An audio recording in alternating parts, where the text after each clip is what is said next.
Hello बच्चों, जैसा कि आप सबको पता है कि गर्मी की छुट्टियां समाप्त हो चुकी हैं और अभी हम लोग स्कूल जाने लगे होंगे, है ना। सब लोग पढ़ाई भी शुरू कर दिए होंगे। तो जैसा कि गर्मी की छुट्टी में सब लोग घूमने जाते हैं ना, तो आप लोग भी गए होंगे घूमने। मुझे लगता है अगर आप दिल्ली गए होंगे घूमने तो वहाँ पे कुतुब मीनार ज़रूर देखा होगा, है ना। तो क्या यहाँ पे थोड़ा सा हम ऐसे घूमने गए हैं तो वहाँ पे हम मैथमेटिक्स कैसे सीख सकते हैं ये देखते हैं ना।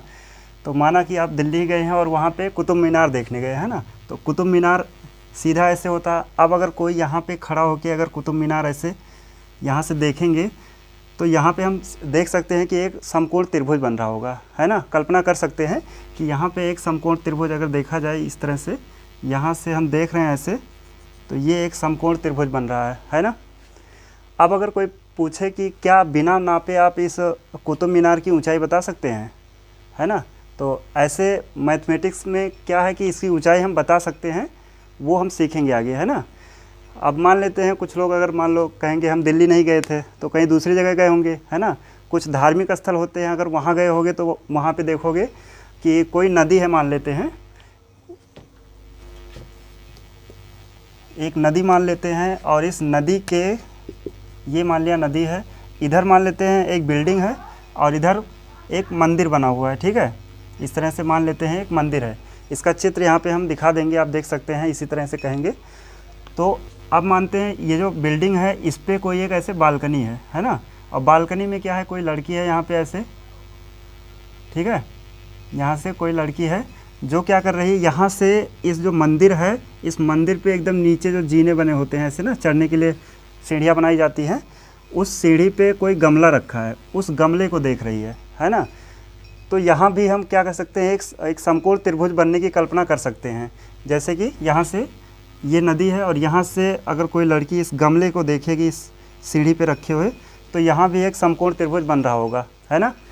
तो अब अगर हमें ये लड़की कितनी ऊंचाई पे बैठी है ये दिया हो, तो हम यहाँ बता सकते हैं कि नदी की चौड़ाई कितनी है ना, बता सकते हैं।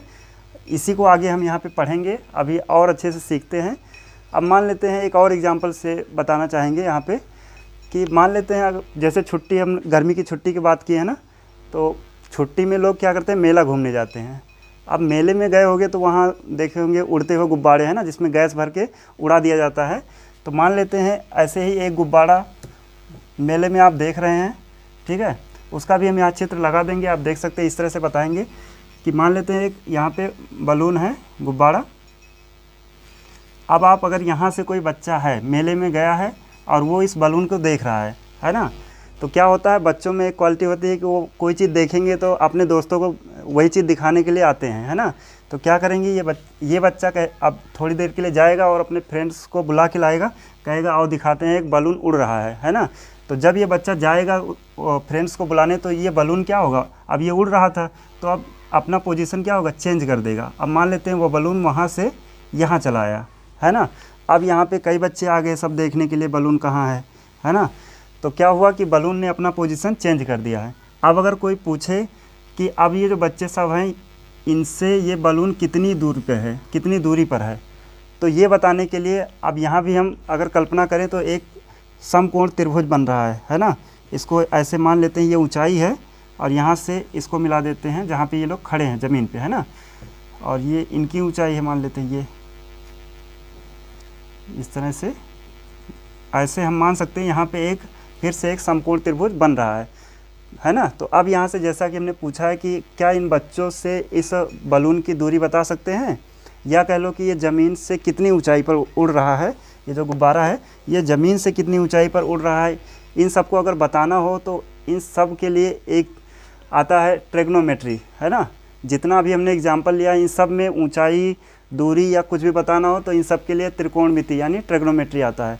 तो हम लोग आज यही पढ़ेंगे। ये क्लास 10th का चैप्टर है जिसमें मैथ का इंट्रोडक्शन ऑफ ट्रिग्नोमेट्री, है ना।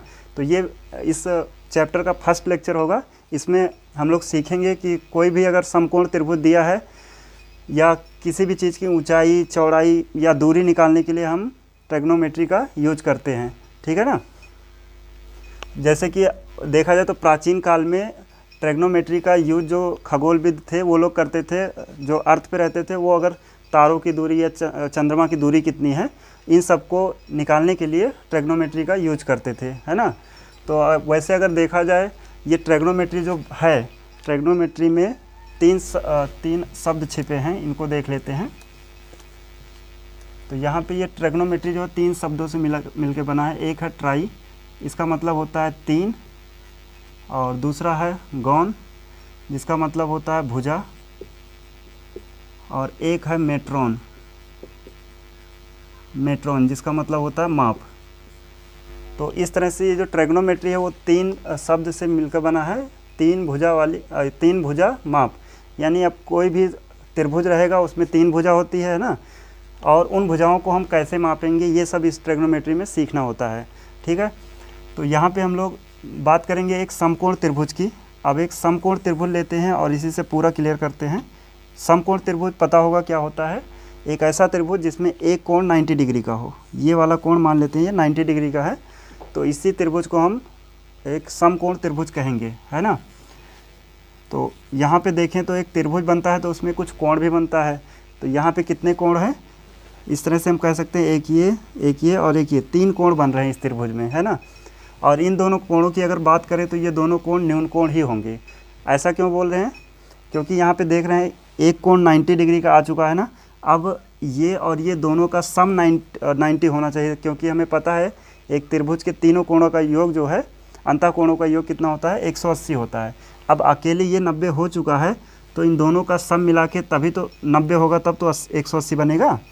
तो इसलिए कह रहे हैं कि ये दोनों जो हैं वो न्यून कोण होते हैं। न्यून कोण पता होगा ना, कोई कोण ऐसा हो जो 0 और 90 के बीच में हो, उसी को हम न्यून कोण बोलते हैं। यानी ये दोनों कोण 0 और 90 के बीच के ही होंगे, ठीक है। तो वास्तव में देखा जाए जो ट्रिग्नोमेट्री है वो किसी त्रिभुज की भुजाओं और उसके कोणों के बीच संबंधों का अध्ययन कराती है ना।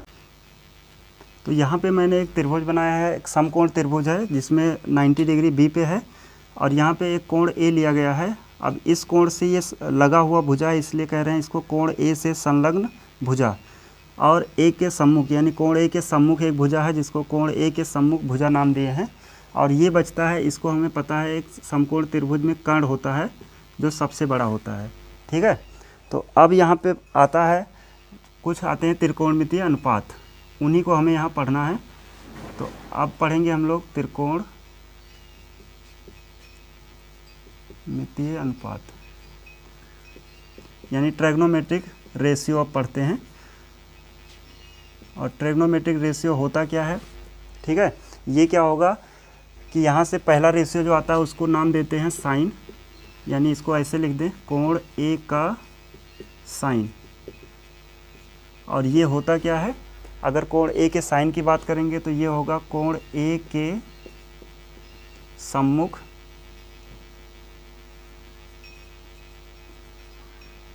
की भुजा, और डिवाइड बाई होगा यहाँ पे कर्ण, ठीक है। तो कोण ए का अगर साइन देख रहे हैं तो क्या है, कोण ए के सम्मुख की भुजा और डिवाइड बाई कर्ण। इसी तरह से अगर हम बात करें कोण ए का कॉस, तो ये होता है यहाँ पे कोण ए से संलग्न भुजा और डिवाइड बाई कर्ण। ये हमारा दूसरा रेशियो है जिसको कॉस बोल रहे हैं। और तीसरा होता है कोण ए का अगर टैन देखा जाए, कोण ए का टैन, तो ये होगा कोण ए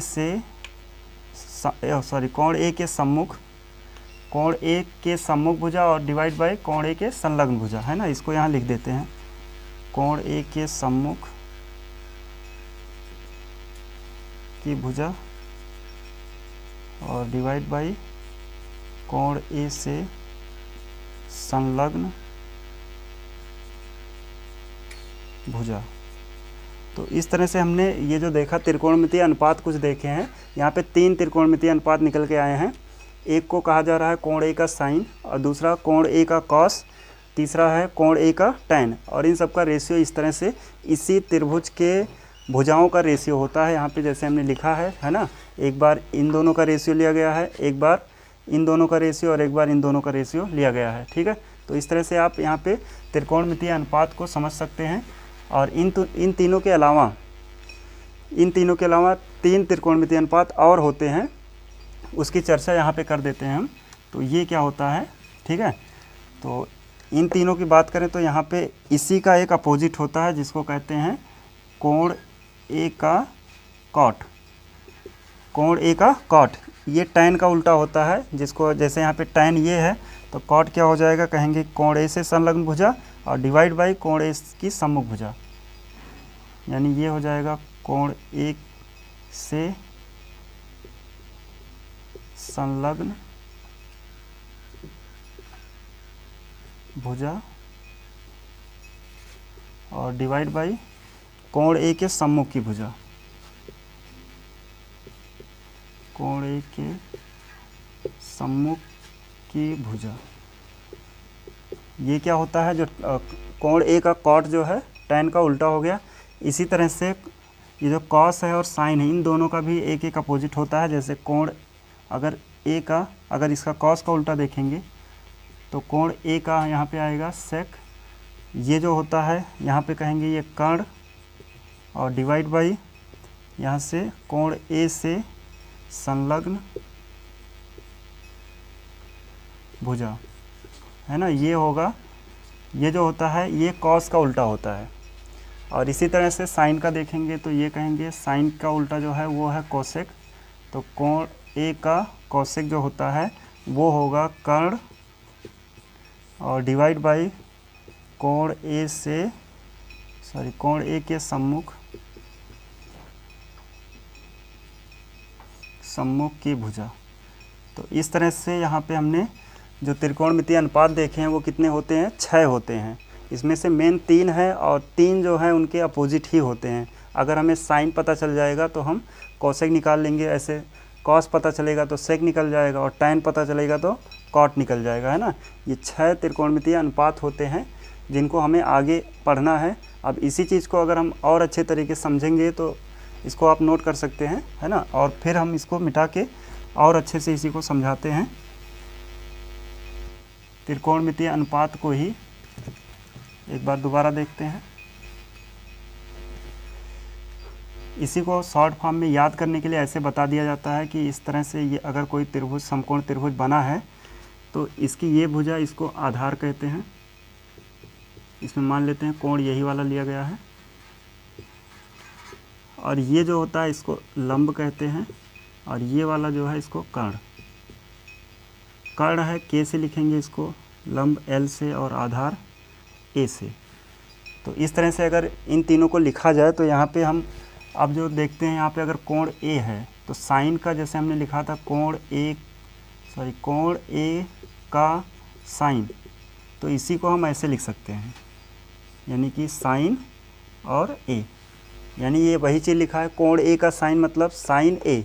ऐसे ही कोण ए का कॉस जो होगा उसको पढ़ेंगे कॉस ए। तो ये जो साइन ए है वो हमने अभी बताया था क्या होता है, कोण ए के सम्मुख की भुजा और डिवाइड बाई कर्ण। तो यहाँ से इसको ऐसे समझे तो L/K है, यानी ये जो अनुपात है वो लंब और कर्ण का रेशियो है ना। तो इसको हम लिख सकते हैं शॉर्ट में L/K। और इसी तरह से अगर हम देखें कि A का जो यहाँ पे कॉस था उसको हम लिखेंगे कॉस A, और ये बनेगा कॉस जो बना था वो क्या था, यहाँ पे जो A के संलग्न भुजा जो थी A से या A के संलग्न भुजा और उसके बाद कर्ण।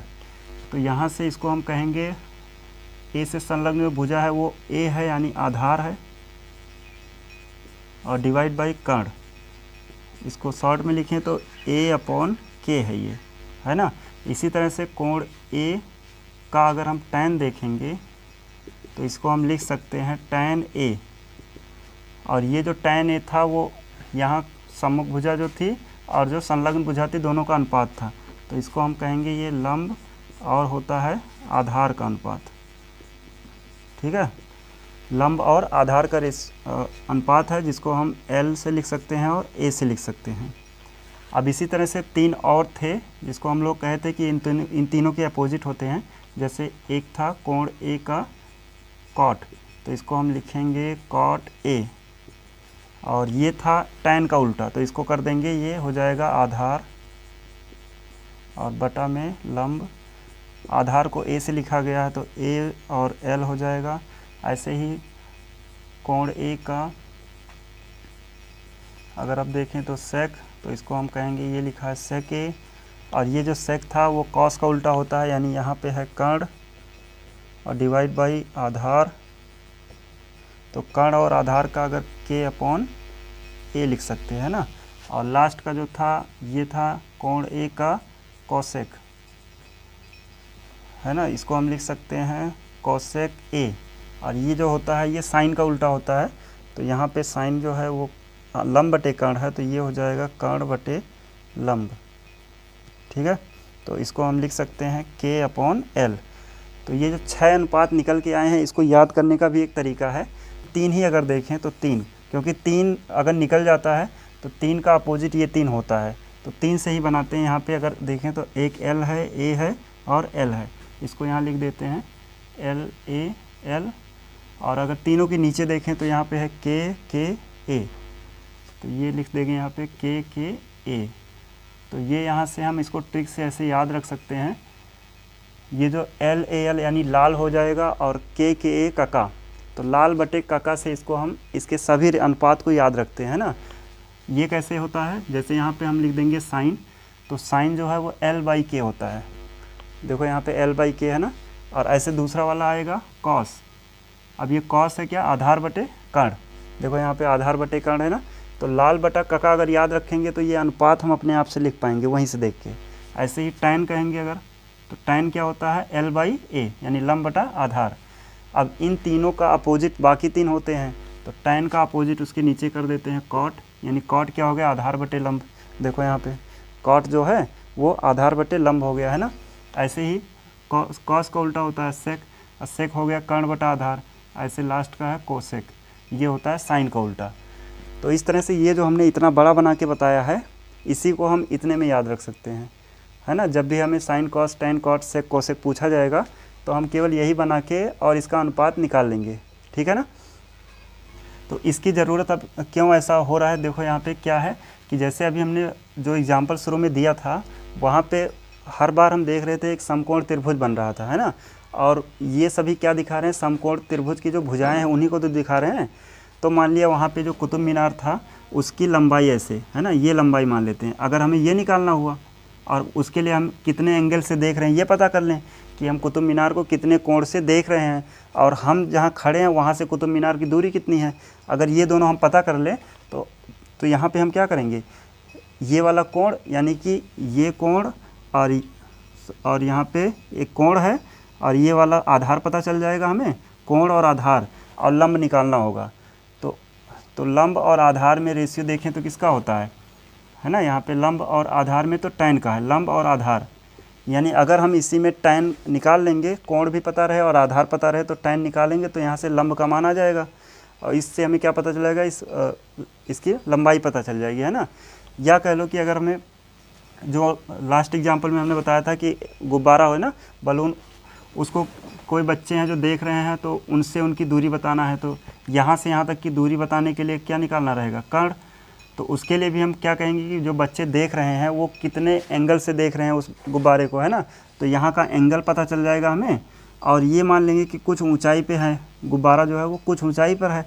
तो अगर हमें ऊंचाई और ये कोण दिया रहेगा तो हम इसकी वैल्यू निकाल लेंगे, है ना। लंब और कर्ण का अनुपात जो है, चाहे कोसेक लगाओ या साइन लगाओ, तो वहाँ से हमें क्या होगा, इस यहाँ से यहाँ तक की दूरी पता चल जाएगी, है ना। तो इस तरह से हम बेसिक चीज़ समझ चुके हैं इसमें। अब यहाँ से क्या करते हैं, अब बुक में आते हैं, ठीक है। ये हमारे पास बुक है, PDF में है, इसको आप देख सकते हैं, यहीं से हम पढ़ेंगे। तो अभी जो हमने बेसिक चीज़ बताया है वो सब ये बताएं, जैसे कि भूमिका है ना, भूमिका में हमने पहला एग्जाम्पल लिया था, दूसरा, तीसरा, और उसके बाद हम लोग पढ़े हैं ये जो त्रिकोणमितीय अनुपात का हेडिंग है वो पढ़े हैं तीनों, है ना।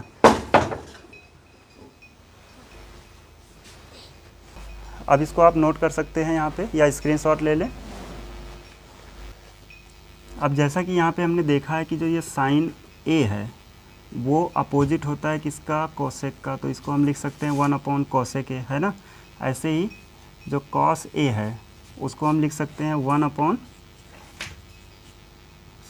कॉस है 1 अपॉन सेक ए, और उसके बाद यहाँ पे अगर tan a है तो उसको हम लिखेंगे 1 upon cot A, 1 upon cot A.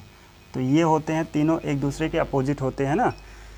तो इसी से एक अनुपात और निकल के आता है, tan का जो मान होता है वो साइन और कॉस में भी होता है, ठीक है।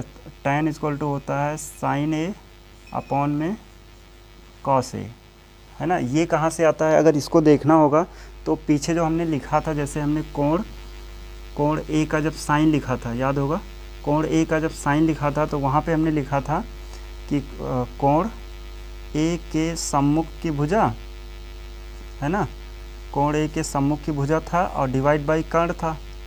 और ऐसे ही जब हमने लिखा था कोण ए का कॉस, है ना, तो यहाँ पे हमने लिखा था कि कोण ए के संलग्न या ए से संलग्न भुजा और डिवाइड बाई कर्ण, यही लिखा था ना। और याद होगा इसके बाद हमने जो लिखा था tan, कोण ए का tan, तो इसमें हमने कर दिया था कोण ए के सम्मुख की भुजा डिवाइड बाई कोण ए से संलग्न भुजा, है ना, ये हमने कर दिया था। तो यहाँ से देखेंगे अगर हम इस साइन और कॉस को डिवाइड करें तो साइन और कॉस को डिवाइड करने से क्या होगा, ये कर्ण और ये कर्ण कट जाएगा, है ना। और यहाँ पे कोण ए के सम्मुख की भुजा डिवाइड बाई कोण ए से संलग्न भुजा आ जाएगा, तो इसी को तो tan बोलते हैं। तो यहाँ से हम कहेंगे कि ये जो tan है वो साइन और कॉस का रेशियो होता है। अब tan अगर ये है तो cot इसी का अपोजिट होता है, तो cot a कहेंगे कि हो जाएगा cos a और अपॉन में sin a, है ना। इस तरह से cos और sin का 2 वैल्यू और आ जाता है। अब बाकी इन तीनों का अपना ये रिलेशन होता है, ठीक है ना। इसी में अगर देखें तो इससे हम क्या निकाल सकते हैं, इसी को अगर हम यहाँ भेज दें तो कहेंगे ये sin a इंटू में cosec a, और ये इक्वल टू हो जाएगा 1। समझ पाए ना, यहाँ से ये मल्टीप्लाई हो गया इसमें जाके, तो साइन और cosec का मल्टीप्लाई हो गया इक्वल टू 1 आया। ऐसे ही sec जाएगा यहाँ cos में मल्टीप्लाई और cot जाएगा tan में, तो इन दोनों का मल्टीप्लाई 1 हो जाएगा, है ना। तो यानी जो एक दूसरे के अपोजिट हैं अगर उन दोनों का मल्टीप्लाई किया जाएगा तो 1 आएगा, है ना। ऐसे ही समझ सकते हैं, क्योंकि हमें cosec या साइन को हम लिख सकते हैं 1 अपॉन cosec, तो यहाँ 1 अपॉन cosec लिखेंगे और दोनों cos से cosec कट जाएगा, एक आ जाएगा।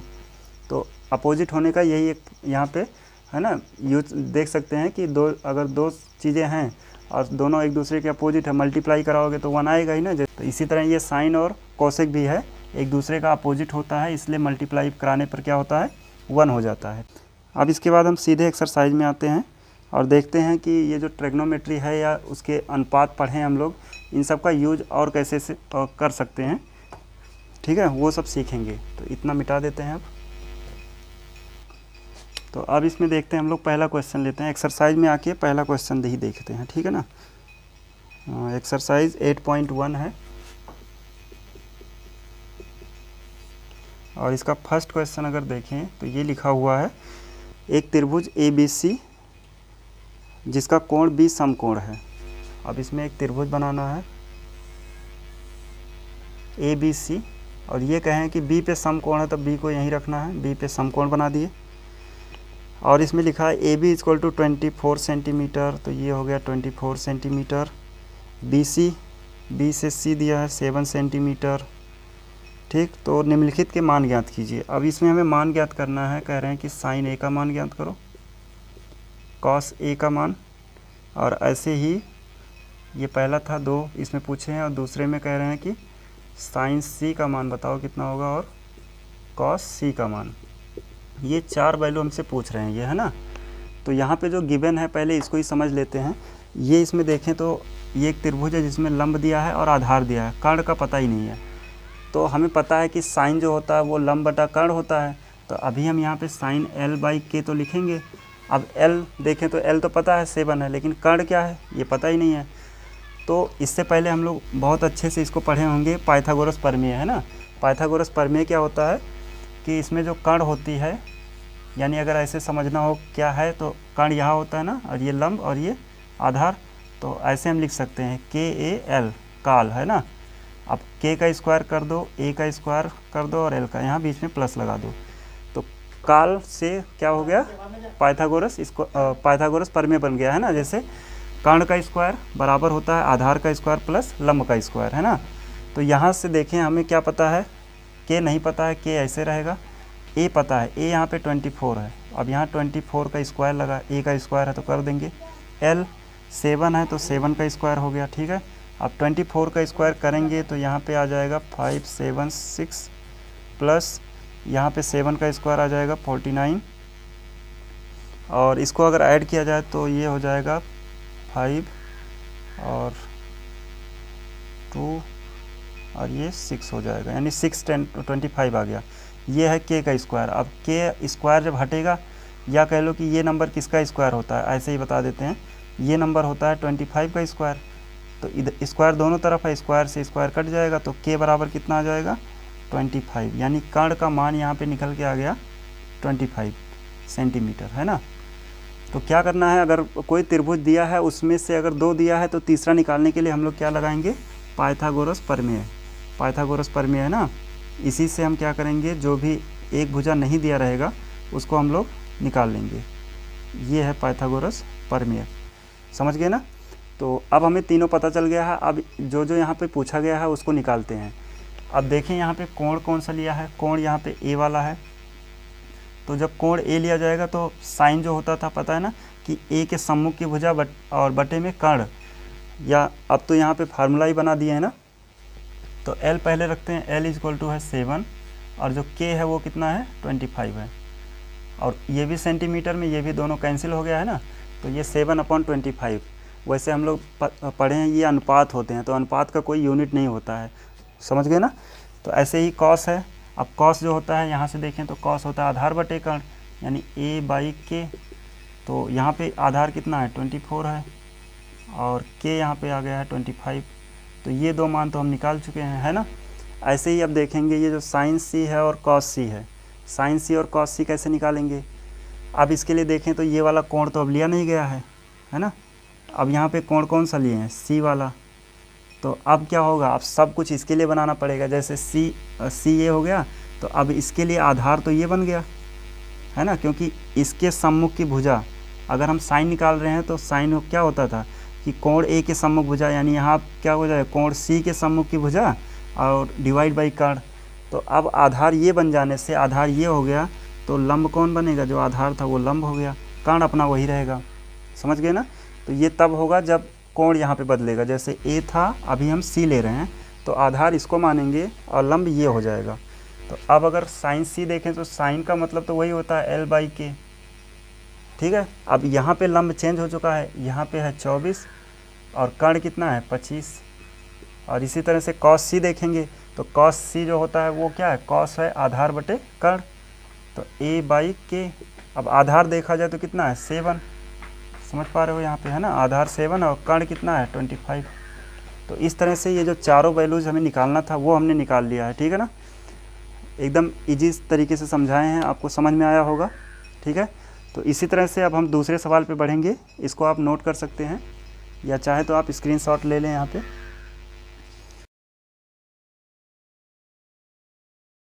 तो दूसरा क्वेश्चन देख लेते हैं क्या है यहाँ पे। इसमें आकृति बना हुआ है और कह रहे हैं कि tan P - cot R का मान ज्ञात कीजिए। तो ये आकृति जो बना है इसमें वो बना लेते हैं पहले। इस तरह से ये ट्रायंगल बनाए हैं, इसमें Q नाम है, यहाँ पे 90 डिग्री है, R है और ये P है। ये इन्होंने दिया है 12 सेंटीमीटर और ये है 13 सेंटीमीटर, ठीक है।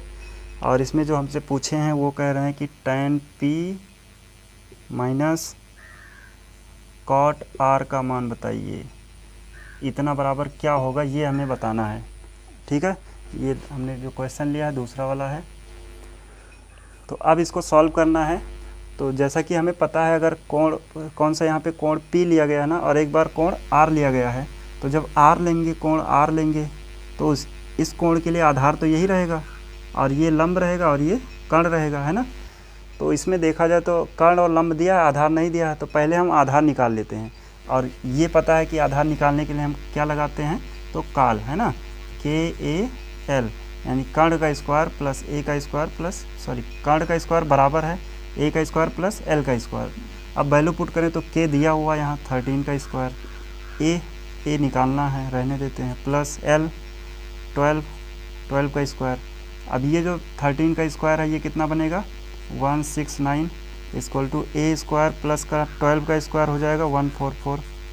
अब ये प्लस में उधर भेज दें तो ये 169 से आके माइनस हो जाएगा 144 इक्वल टू ए स्क्वायर। इन दोनों का डिफरेंस देखेंगे तो कितना आएगा 25, और यहाँ से ए स्क्वायर। अब ये जो 25 है वो किसका स्क्वायर है, 5 का, तो ए स्क्वायर इक्वल टू, यहाँ से स्क्वायर स्क्वायर कट जाएगा, ए इक्वल टू कितना मिल गया 5, यानी जो आधार है हमारा वो आ गया 5 सेंटीमीटर। तो इस तरह से हमने तीनों साइड की वैल्यू निकाल लिया है। अब यहाँ से जैसे कि यहाँ पे कॉट आर और tan p निकालना है तो देख लेते हैं tan p होता क्या है। अब यहाँ पे tan p, tan जो है वो होता है लंब बटे आधार, तो L/A कर लेंगे, और माइनस का, हाँ यहाँ पे ये ध्यान रखना है कि यहाँ पे p पूछा गया और यहाँ पे r पूछा गया है, तो पहले हम लोग r के लिए कैलकुलेट कर लेते हैं। जो कॉट है वो क्या होता है, आधार बटे लंब। ये कोण बदल जाएगा लेकिन क्या होगा, यहाँ पे ये रेशियो नहीं बदलेगा, रेशियो वही रहेगा। तो कॉट के लिए हम कहेंगे A/L, ठीक है। तो इसके लिए अगर हम देखें कोण R के लिए, तो R के लिए हमने कहा यही आधार रहेगा, तो इसकी वैल्यू हम जल्दी से निकाल सकते हैं। A हमारा 5 है और L जो दिया है वो 12 है, समझ गए ना। ये तब था जब कोण R ले रहे हैं। अब इसी के लिए अब कोण P लेते हैं तो ये वाला हमारा हट जाएगा, यहाँ कोण इस पर बन जाएगा। तो अब की बार आधार ये हो गया, इसको A बना देते हैं, और ये जो A था वो हो जाएगा L, ठीक है ना। यही एक चेंज होता है, बाकी कर्ण वही रहता है। तो अब यहाँ से देखें tan P जब निकाल रहे हैं तो ये कोण इसके साथ साथ L लिखना है, तो L कितना है 5 है, और इसके लिए A कितना हो गया 12। तो यहाँ पे देखें तो ये दोनों तो सेम हो गया, LCM बराबर है, 5 में से 5 घटा देंगे तो ये हो जाएगा 0, और 0 को डिवाइड करेंगे 12 से तब भी 0 आ जाएगा। तो यही हमारा आंसर बन जाएगा, ठीक है ना। tan P minus cot R का मान जो आ गया वो कितना आ गया, 0 आ गया। तो यहाँ तक हमने देख लिया, ये हमारा क्वेश्चन नंबर 2 था। इसके आगे के क्वेश्चन जो 3, 4, 5 है ना, इसको हम नेक्स्ट वीडियो में बनाएंगे और वहाँ पे हम लोग उसका भी सॉल्यूशन देखेंगे, है ना। तब तक आप लोग इसको, इतना हमने जो समझाया है ये इसको करते रहिए और आगे के क्वेश्चन लगाने की कोशिश कीजिए, है ना। और वीडियो कैसा लगा इसको कमेंट करके ज़रूर बताना, है ना। और चैनल पर अगर नए हैं तो सब्सक्राइब ज़रूर करें चैनल को। तो यहाँ पे अब कुछ टिप्पणी कर लेते हैं साइन कॉस tan पे, है ना। जैसे साइन कॉस पे ही टिप्पणी कर लेते हैं कि यहाँ पे अगर देखा जाए जो ये साइन A हमने लिखा था ना, तो इसको हम ये नहीं समझेंगे कि ये साइन और A का मल्टीप्लाई है, समझ गए ना। ये साइन और A का गुणा नहीं है। ऐसे ही अगर कॉस A कहीं लिखा है तो ये नहीं समझेंगे कि कॉस और A का गुणा कर दें ये कॉस A बन जाएगा, है ना। ये गुणा नहीं है। अगर यहाँ से हम A को रिमूव कर देंगे तो इस साइन का कोई अस्तित्व नहीं है, समझ गए ना। तो ये इसी से जुड़ा हुआ है, इसको हम अलग नहीं मानेंगे। तो ये यहाँ पे समझ गए होंगे। दूसरी इसमें टिप्पणी ये है कि जैसे कि हमें लिखना हो कि साइन A का स्क्वायर लिखना हो तो हम चाहे इस तरह लिख दें या इसी को ऐसे भी लिखा रहेगा साइन स्क्वायर A, ये दोनों बात एक ही है। इसी तरह से अगर कॉस A का स्क्वायर करना है तो कॉस A का स्क्वायर ऐसे, या कॉस स्क्वायर A, ये दोनों बात सेम है, ठीक है ना। तो ये इस तरह से हमने 2 टिप्पणी कर लिया है। तीसरा एक और है जिसमें हम लोग देखेंगे कि ये जो साइन था, साइन इक्वल टू या साइन A इक्वल टू ये क्या था, यहाँ पे L/K, और ये जो K होता है ये पता है हमें, एक समकोण त्रिभुज में जो कर्ण होता है वो सबसे बड़ा होता है, ठीक है। इसी तरह से अगर हम देखेंगे कॉस, तो कॉस में भी था कॉस A इक्वल टू, अगर मान ले तो ये था A/K, तो इसमें भी नीचे K है और साइन में भी, दोनों में नीचे K है। और हमें पता है एक समकोण त्रिभुज में अगर कर्ण है तो कर्ण वाली भुजा जो होती है वो सबसे बड़ी होती है। इसका मतलब क्या होगा, ये साइन और कॉस का जो मान होगा वो हमेशा 1 से कम होगा, है ना। क्योंकि नीचे बड़ी है ऊपर छोटा रहेगा तो भाग देंगे तो 1 से कम ही आने वाला है। और किसी विशेष स्थिति में देखेंगे कि ये जो साइन और कॉस है इसकी वैल्यू 1 हो जाएगी, ठीक है ना। तो ये हमने कुछ टिप्पणी था जो कर लिया यहाँ पे। और इसमें एक छूट रहा है कि यहाँ पे हम अगर, जैसे कि हमने कहा था कि साइन या साइन A जो है अगर इसका हम इन्वर्स देख लेते हैं यानी उल्टा कर देते हैं तो यही क्या आ जाता है कॉसेक ए आ जाता है ना, कि साइन ये क्या है, कॉसेक ए साइन का उल्टा ही तो हुआ, यहाँ इन्वर्स मतलब 1/sin ए है ना। लेकिन ये क्या, ये इसको ऐसे नहीं लिखेंगे कि साइन इन्वर्स ए कर लें। अब जैसे यहाँ स्क्वायर में देखे थे कि स्क्वायर बाहर लगा तो उसको अंदर भी ले आए है ना, और यहाँ होल इन्वर्स माइनस जो 1 है वो बाहर लगा है, अब इसको अंदर अगर ले आएंगे तो ये और ये दोनों इक्वल नहीं है, ठीक है ना। तो इस तरह से इन्वर्स ये रहेगा, लेकिन इसको ये नहीं समझेंगे। और इस तरह के इन्वर्स फंक्शन जो हम लोग आगे पढ़ेंगे क्लास 11th में, इन्वर्स फंक्शन के नाम से इसको हम पढ़ेंगे, है ना। तो यहाँ पे अगर होल इन्वर्स ऐसे लगा है तो उसको ये नहीं समझेंगे, बल्कि ये 1/sin ए है और 1/sin ए होता है कॉसेक ए। तो ये कुछ टिप्पणी था जो हमने कर लिया है।